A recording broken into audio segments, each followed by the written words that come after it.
James Bond, Aston Martin, Mercedes-Benz, Johnny Lightning. 4 brand names that seem to fit together pretty well, right?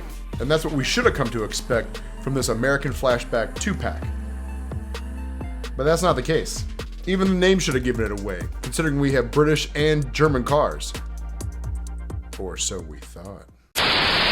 Welcome, agents of Spectre. Company-issued vehicles are common practice.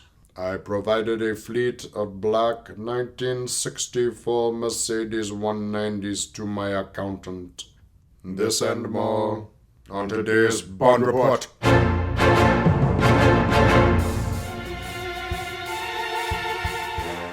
If this is your first time here, I put out a weekly video discussing James Bond related items and topics. So if James Bond is your thing like he is mine, please consider subscribing. And don't forget to click that notification bell so you don't miss out on any of my future content. Okay, let's get into it. Back in the late 90s, early 2000s, Johnny Lightning was putting out a bunch of 1/64th James Bond cars. There was the original set that came out back in 1998, and you can see here, it's got more of like the elongated package with the horizontal card on it, and those were great, but that was just the starting point. Next came the Collector Card Series R2, and that dropped in 2000. That was more of a red packaging here, as you can see, and there were 6 cars in that set. Then in 2001, we received a third set. These were some of my favorites, honestly. I love the packaging here where it shows the actor with the gun barrel. You actually got a miniature movie poster with these as opposed to the trading card, which I thought was a little bit more on brand. The trading card was cool, I guess. They were a little bit larger, but I just liked the way this packaging looked better. And this is the set that included the Goldfinger 2-pack that we're talking about today. There was just one problem. It wasn't a Mercedes. They gave us a 1955 Chrysler 300, and it wasn't even in the movie. Say what? Say what? Yeah, that's right. But let's go to the tabletop, and I'll show you what I'm talking about. So back when these released, Johnny Lightning was actually owned by a company called Playing Mantis. But today, things are different. A new company called Round 2 has officially taken over, and all the newer diecast models, like the most recent 60th anniversary Dr. No Sunbeam Alpine, have all been done by Round 2. I did a comparison video showing the major differences in quality between the older and newer models, and I'll leave a link to that video at the end so you can appreciate those major differences. Looking at the Goldfinger set, many people never caught this substitute, me being one of them. I had this set on my shelf for years before I realized that it was the wrong car. Even the packaging is a reference to American cars and tells you it's a Chrysler on the back. So Playing Mantis went in for a hard sell on this, and I'm sure someone got a big laugh out of this one. Feel free to pause this though if you'd like to read. But let's look closer. As you can see, we got 2 cars plus 3 figurines. The Aston Martin DB5 is the exact same from the single card packaging for the Tomorrow Never Dies car. Accurate license plates, a backdrop, and the addition of the Sean Connery and Oddjob figures help detail the scene.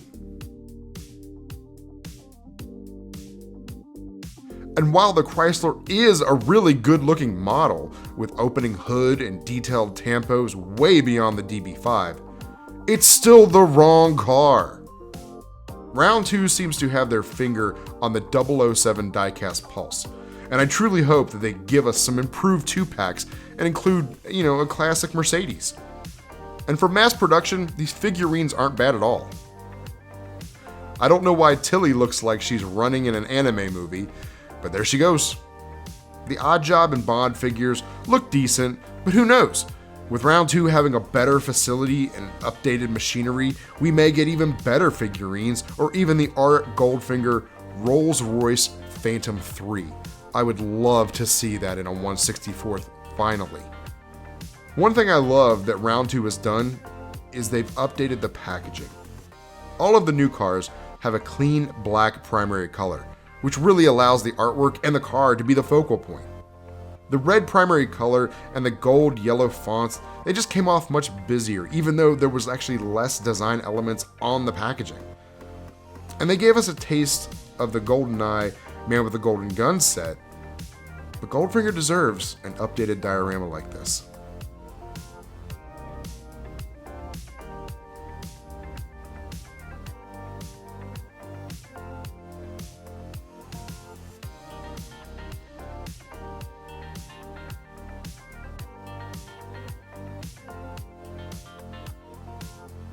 So comment below.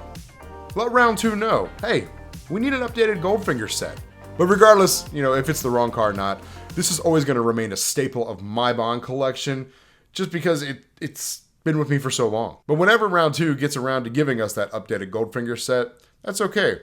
I'll put that one on the shelf, and I'll put this bad boy next to it. Because I've had a 1/24th scale Chrysler 300C for about 2 or 3 years now, sitting next to it, thinking, hey, this is the car that goes with it, right? Oh, yeah, totally. It's totally the car that goes with it. No, it's not. It's not. No, it's not. Here's the link to my Sunbeam comparison video. Thanks for watching, and as always, Merry Christmas 007.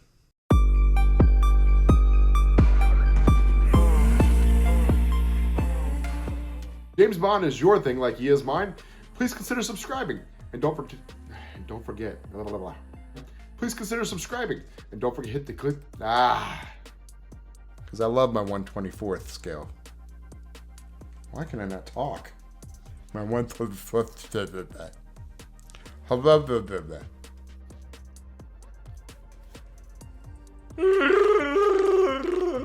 4 brand names. Blah, blah, blah. And now you're getting the horizontal collector cards in those, and there were 6 cards in. Send more on today's Bond report.